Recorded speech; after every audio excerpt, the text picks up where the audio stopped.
Hey there, Alex here, and welcome to your first sales training video, the first of many over the next few weeks and few months that I've put together for you guys to help improve your sales skills, increase conversions, and close more sales, essentially making more money for you and your dealership in the process.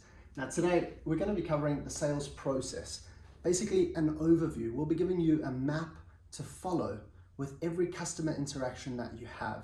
You see, by the end of this, you'll realize why every sale is essentially the same.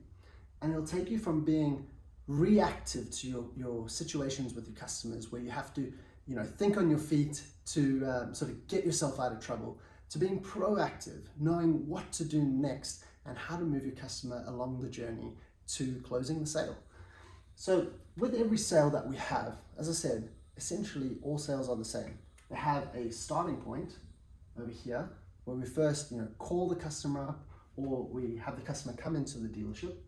We have a whole process that happens, and if we're lucky, we get the customer to sign a contract and we sell a car. Now, there's a few things that have to happen from the starting point to the end in order for us to make the sale. And the main thing that we need to realize that needs to happen is what we call a goal-orientated conversation. Like I said, we're going to move from being reactive to proactive. So for us, we know what the end outcome is. So we need to have a conversation with the customer to move them towards our end outcome. All right? Now, at the end of the day, our end outcome is to sell the customer a car. They've come in because they're interested in buying a car. So there's some common ground there that we need to sort of merge together to reach that common goal. So how does it work?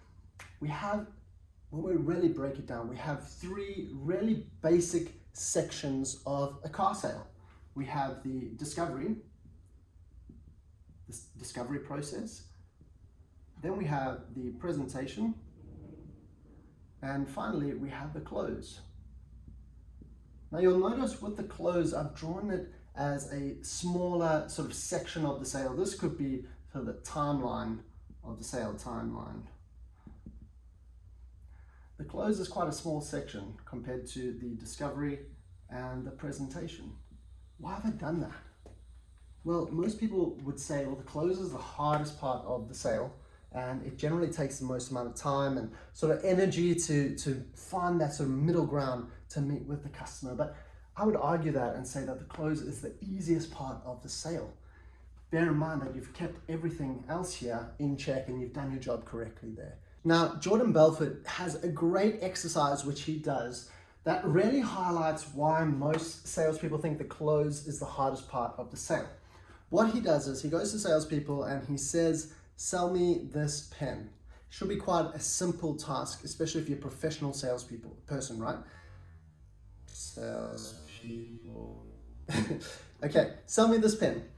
And the salespeople will crush under the pressure and they'll just start listing all the benefits of the pen. Well, it's a beautiful pen, black and white, it's a great quality, can write on boards, it can write on paper, super light, can fit in your pocket, all these things without even asking the customer what they want. Okay, so this is why the close becomes the hardest part of the sale, because they go straight from the open, straight to the presentation, straight from presentation into the close. So all these benefits, do you want to buy the pen? Customer says no. Or I'll get back to you next week, I might need a pen then, or I need to speak to my wife or my partner or my accountant, whatever the case is, they don't buy the pen. So this is what we need to realize. We need to realize that in order to get what we want, we need to give the customer what they want. And in order to give the customer what they want, we need to find out what they want. It's pretty straightforward. So the discovery is all about the customer. Then the presentation is all about our car and how it can meet the customer's needs and wants. If we marry those two parts of the sale up, getting the close is going to be super, super easy. So how do we do this? How do we do it in discovery? How do we find out what the customer wants? There's two types of questions that we can ask. We can ask what we call open-ended questions, and we can ask closed closed-ended questions. So with an open-ended question, it's a question that we don't know the answer to. We know that the answer will pertain to the question that we asked, but we couldn't pinpoint what the answer is, right? With a closed-ended question, we pretty much know what the answer is going to be, A or B, okay? We're giving the customer a choice where we know the answers of the question. So an example could be of an open-ended question, what's your favorite color? There are thousands of colors, I'm guessing, thousands of colors for people to choose from. So for me to guess what someone's favorite color is, it's going to be pretty difficult to do, right? If I ask a closed-ended question, is your favorite color green?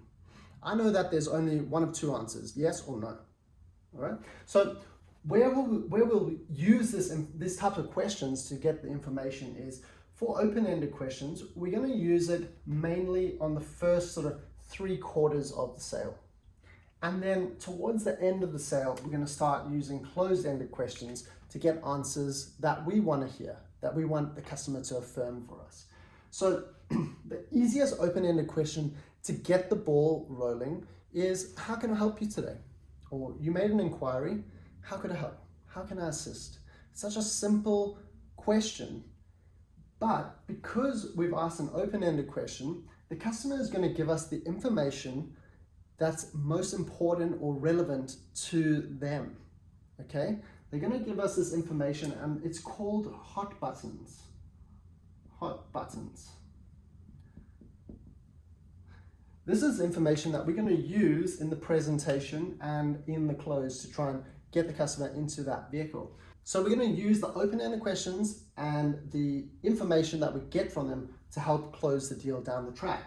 But there are still a couple more questions that we need to ask. So there are 5 key questions that I always need to ask before I take a customer for a test drive, okay? These questions are really going to help us decide, as a salesperson, as a professional who has limited time and energy, where do I spend my time? Is this customer worthy of my time? Because you go for a test drive, you draw up a quote, you get a trade-in value on their vehicle, that's 2 hours gone, all right? Someone could have walked in who could have bought a car, but this person's just wasted your time. So what we want to do is we want to ask these 5 questions at a minimum before moving forward into the presentation. So the first one is, and it's no particular order, the first one is budget.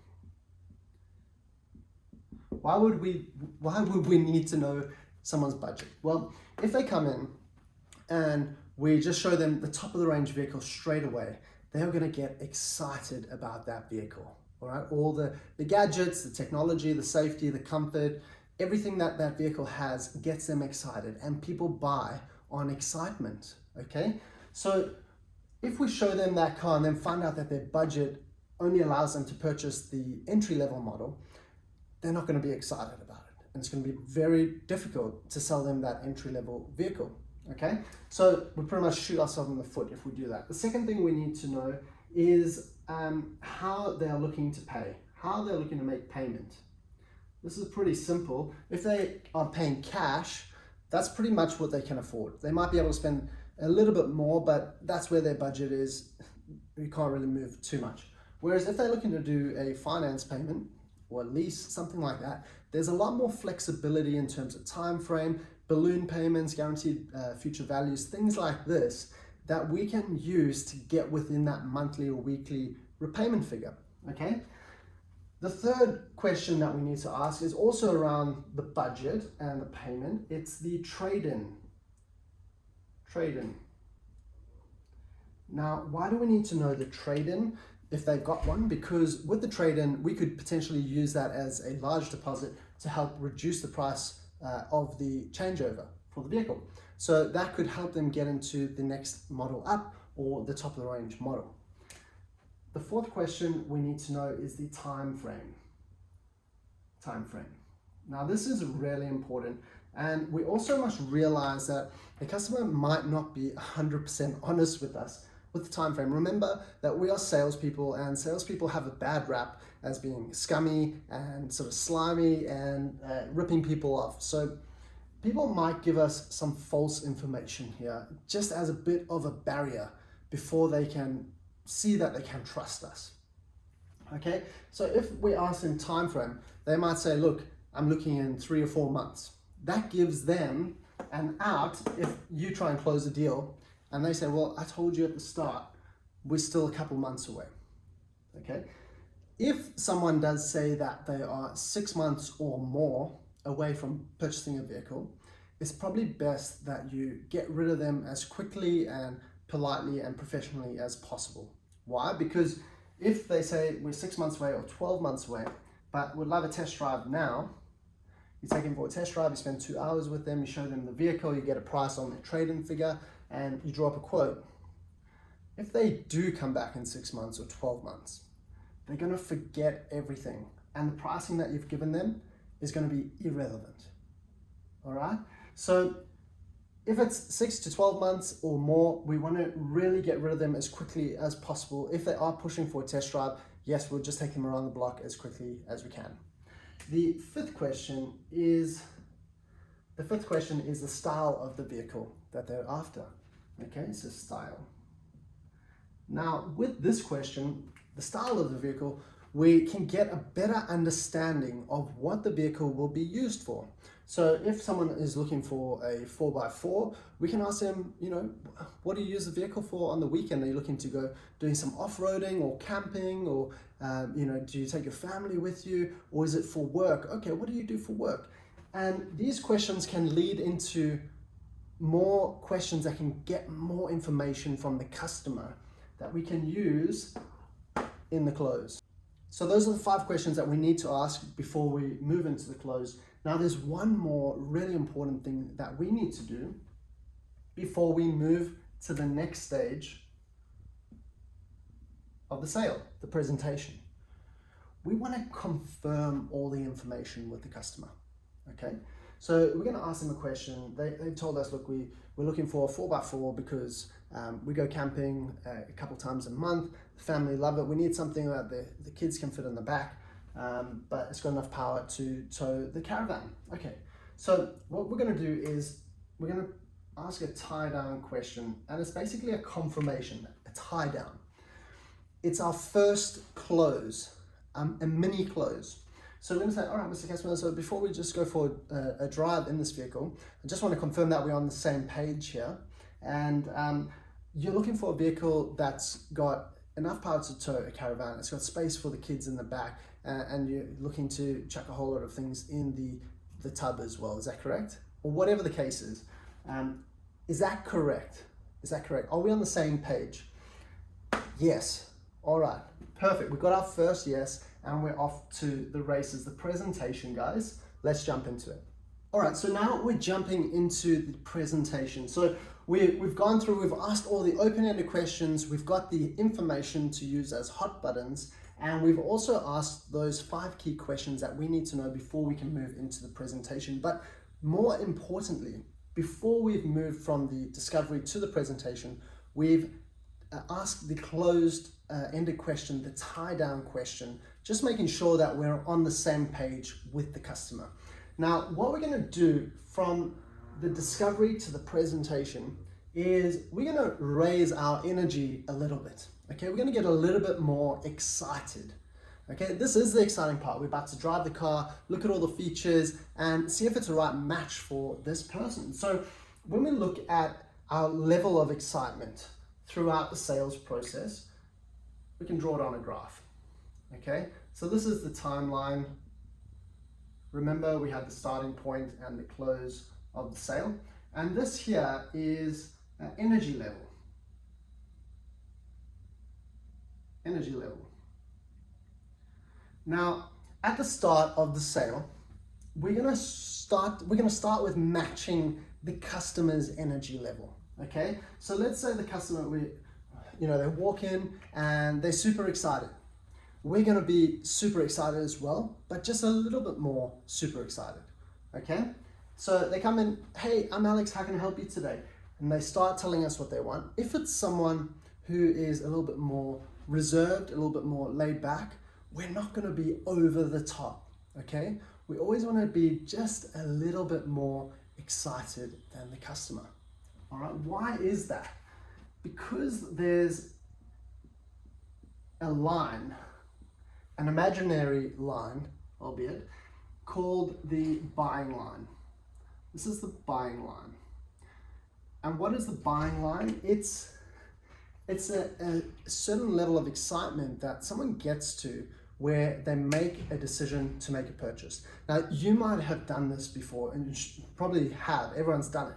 You go to the shops and you see an awesome pair of shoes or a watch or glasses, whatever it is, something that you get excited about, and you say, I just need to have that. A nice shirt or dress, whatever it is.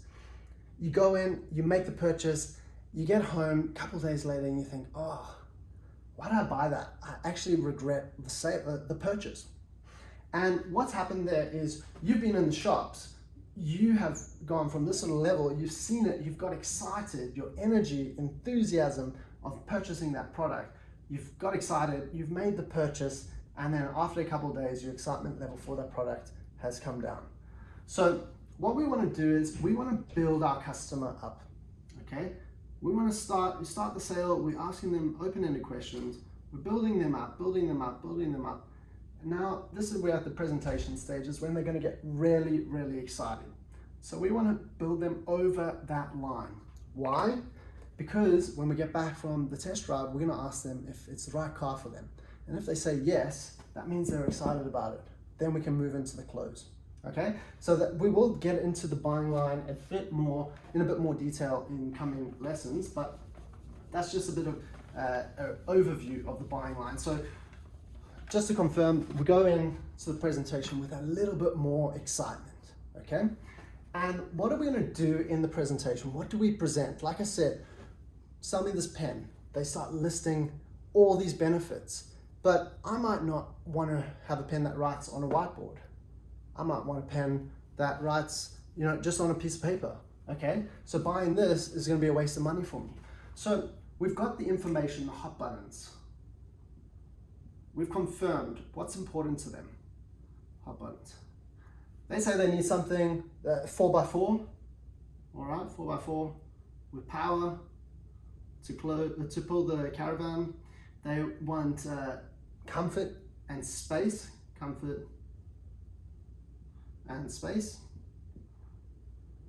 and we also know that they've got their family in the car, so having safety features is going to be super important. Safety.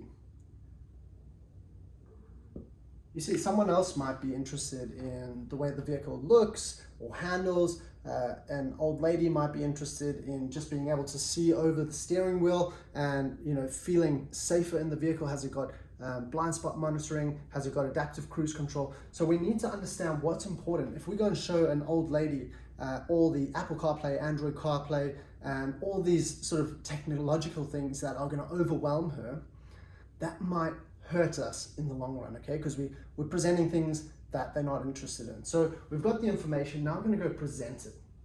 And the way we're going to present it is, yes, we're going to touch on all those things. So if it is an old granny who's interested in the safety features, we are going to say, look, it does have wireless charging. So if you do have a phone that's compatible, it's super easy, just put it there and it charges, okay? It's like magic. We're not going to get into any more detail, we're just going to tell her. Okay, so we're going to do a presentation of the vehicle, sort of an overview while we're at the dealership. Some dealers and some salespeople like to do it once they've taken the vehicle out, pull up somewhere and do the presentation, but you can do it at the dealership, that's no problem as well. So just going around the car quickly, touching on the different features and aspects and the benefits as well of those features. Then you're going to go for the test drive. Now, as a rule of thumb, I do not talk on the test drive for the first half of the test drive unless the customer is talking to me and asking me questions. Otherwise, just keep quiet. Let them see what the car feels like. Some people are nervous, especially if it's a fancy car and they're not used to driving something so fancy or so big. Let them feel what the car can do and let them concentrate. However, on the way back, so we've done the first part of the test drive, now we're on the way back to the dealership. Customer's a little bit more comfortable in the car, they've driven it for a couple minutes, and we're gonna start asking them closed-ended statements.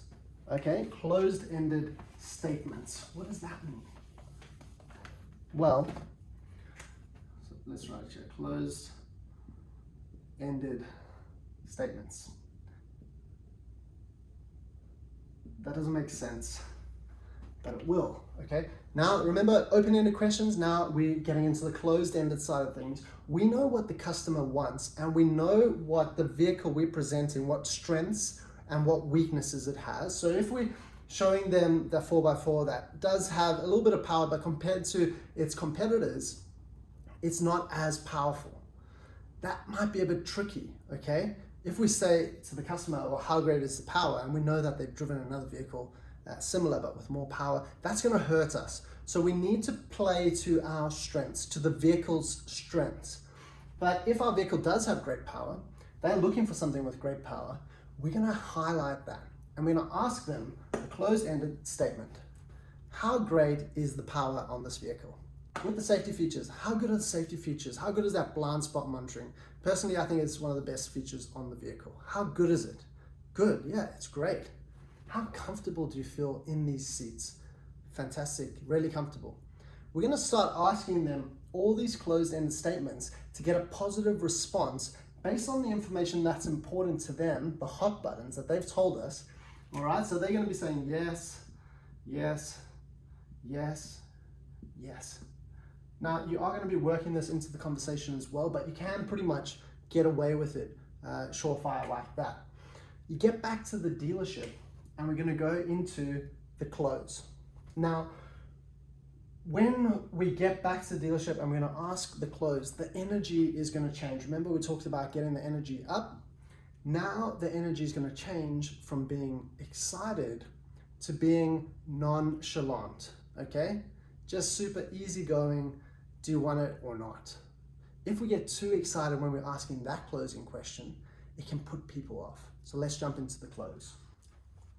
All right, welcome to the close. So if we've got to this point, we've done quite a few things correctly. All right, the first thing in the discovery, we asked open-ended questions. We found out what's important to the customer. They're hot buttons, okay? So they said they're looking for this, this, this, this, and this in their new car. Then we've gone in the presentation and we've presented how our vehicle ticks all these boxes, okay? Because we have ticked all their boxes and we've got them to confirm that it ticks all their boxes, we then ask them, is this the right vehicle for you? And because we've done that correctly, they've said, yes, it's the right vehicle. Let's see what we can do on the pricing. So we've walked into our dealership, we've gone to our desk, we've offered the customer a coffee or tea, and we've sat down and drawn up the quote. Now, with the quote, we are going to print it up, show the customer, okay, this is the vehicle, this is what's included, and this is the price, the recommended retail price. All right, then we're going to keep quiet. So we turn around, show it to them, this is the vehicle, this is what's included, and this is the price. Keep quiet. If you have built enough value in the car, in yourself, and also in your dealership, the customer may be able to warrant that recommended retail price and purchase the car without negotiation. It does happen. It does happen very rarely because what the customers do nowadays is they shop around and they may be able to get the same vehicle at a cheaper price from a dealer just up the road from you. Okay, but it does still happen. Okay, so now that we've presented and we've kept quiet, the customer says to us, well, what's the best price that you can do? And this is where the fun begins, okay? This is where the match begins. Here's the playing field. We've got the dealer versus the customer. Dealer versus customer, this is the halfway point. This is advantage dealership, this is advantage customer, and somewhere in between we've got a win-win situation. That, as a salesperson, that's what we're aiming for, a win-win situation. Why? Because if we provide a win-win situation, the customer's happy, the dealership's happy with the sale of the vehicle, that customer is going to return to you, they're going to send their friends and families to purchase vehicles from you as well, okay? And get a good review from them. So as a dealer, we always give the customer the price first, all right? We give the price that's advantage dealer straight away because we understand that most people are going to negotiate the price of the vehicle. So we need to build a buffer in there, a profit, so that we can play around with the price of the vehicle. That's natural. So the customer says, well, what's the best price you can do for me? How can we move this more my way? So as a salesperson, we want to start to break away from the dealership in terms of how the customer sees us. We want to say, well, look, Mr. Customer, I'm just a sales representative here. All I'm authorized to give is the recommended retail price. If you had another price in mind, I'm happy to take it through to my manager and see if we can get it approved for you. What price did you have in mind? Okay, so all I'm authorized to give is the recommended retail price. If you had another figure in mind, I'm happy to speak with my manager, see if we can get it approved for you. What figure did you have in mind? That's it. Some people will give you a figure straight up, but let's not worry about that. We're gonna look here at a hard negotiator. So the customer says, no, go speak to your manager and see what price you can get me the best price. Now we want to take another step to being on the customer's side, and this is where a little bit of acting skills come in. All right, what we're going to say is we're going to lean in and we're going to whisper and we're going to say, look, Mr. Customer, Mrs. Customer, I know you want this car and I want to sell you this car, and I don't get paid on the price of the vehicle. I get paid on how many vehicles I sell per month. All right. So it doesn't matter where you purchase the vehicle, what price you purchase at. I'm happy. So what price did you have in mind? I'll take it through to my manager and I'll see if I can get it approved for you. All right, we keep quiet again. Because this is a hard negotiator, they're going to stick to their guns and they're going to say, no, go get the price and come back to me. So we've got one more thing we can do. We're going to bait the customer. We're going to use the recommended retail price as the anchor point, because that's what everything is sort of hinging on right here, okay? We're going to take the anchor point and we're going to discount it a fraction, all right? This could be a couple $100 or a couple $1,000 depending on the price of the vehicle. We're going to intentionally discount it only a fraction. So we're going to say, okay, look, if I could get you this discounted price, would you be happy to purchase the vehicle today? Now, this is going to do two things. The first thing it's going to do is it's going to make the customer second guess himself a little bit.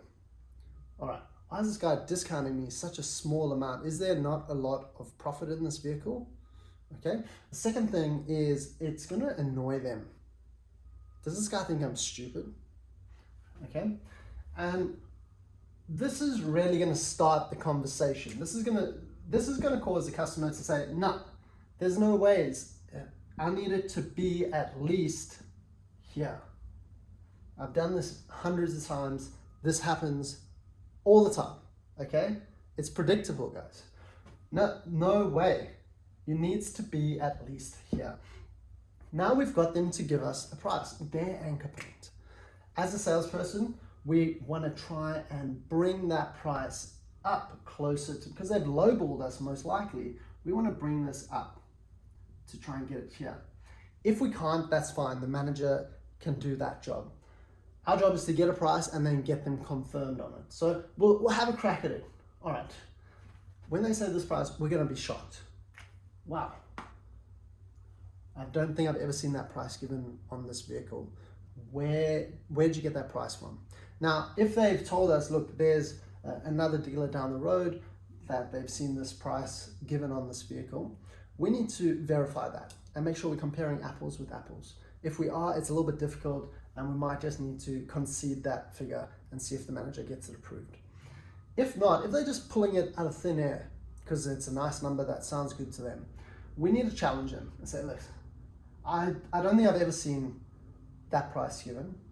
In fact, I think we'll be losing quite a bit of money if we sold the vehicle to you at that price. What if we can get it for this price over here? Would you be happy to purchase the vehicle today? So now we're going into a closing language pattern. And what the closing language pattern is, it's if I could, this is so important. If I could, would you, and the final word is today. Today. If I could, would you? So, all right, the customer says, no, go try and get this approved from your manager. All right, no problem. I'll go see what I can do. Look, wish me luck. Like I said, I haven't seen that done before. Just to confirm though, if I could get you that price, if I could, would you be happy to purchase the vehicle today? If I could get that price, would you be happy to purchase the vehicle today? We have to be extremely clear here. This is where we are locking the customer up into an agreement, okay? If you can get a yes here, you've pretty much got a sale, unless this is extremely ridiculous. What happens next is you go to your boss. You tell your boss, I've got commitment for them to purchase the vehicle at this price. Okay, they're happy to do it today if we can do that price. The boss, your manager, will look, see if it's feasible and try and get the price up a little bit. They might come out with you, or they might send you back out to try and get that price back up. Whatever the case is, you've done a great job, and this is the end goal. Remember, we spoke about goal-oriented conversations and pushing the customer along a certain path, a certain map to get to the end result. This is your end result, to get that commitment at a price.